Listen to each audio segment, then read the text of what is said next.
name is Jonisha Lloyd. This is my adult audience member, Elizabeth Harris and Ivory Harris. Okay, so when I found out I was expecting my second child, I was overwhelmed with feelings of excitement and joy. I already had a little girl, so this time I wanted a boy. So I went to my first appointment, and everybody knows what happened at first prenatal appointment, right? You hear the heartbeat. So I get there and I hear the heartbeat, and I get a calming sense of reassurance to know that, they're there and it's going to happen. So I look at the fetal monitor, and the fetal monitor is reading 128 between 130. I started having feelings of excitement because I was under the impression that if it's below 140, you're going to have a boy.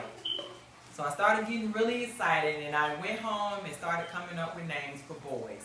I didn't even think about coming up with names for girls. Well, I was mistaken, because on January 13th, 2014, I had a baby girl. So I said this story to say all of this. You cannot determine the heart rate of your child. You cannot determine the gender of your child by the heart rate. The sources from which I obtain my information is kidshealth.org and babycentury.com. Two topics that I'm going to discuss is fetal heart rates and gender prediction, or the sources of gender prediction. Fetal heart rates start out slow and then they increase. By 8 to 10 weeks, they are 170 to 200 beats per minute. Mid-pregnancy, they are 120 to 160 beats per minute. With movement, your heart rate, the baby heart rate increases. There was a study done that showed there was a difference in heart rates between females and males, but this was only during the onset of labor.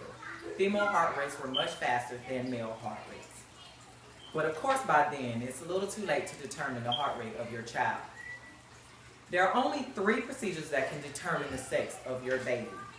That is ultrasound scans, amniocentesis, and chorionic villi sampling, or for short, CVS. Ultrasound scans are most common, and they are done around 18 weeks. Amniocentesis is done between 15 to 18 weeks. And chorionic villi sampling is done around 11 to 14 weeks. But this is the most rarely used because it's only done if they are determining if there's a gender issue with your child. So, in conclusion, the only 3 ways to determine the sex of your baby is ultrasound scans, amniocentesis, and chorionic villi sampling. And fetal heart rates do not determine the gender of your baby.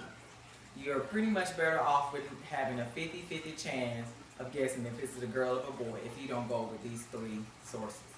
Thank you very much.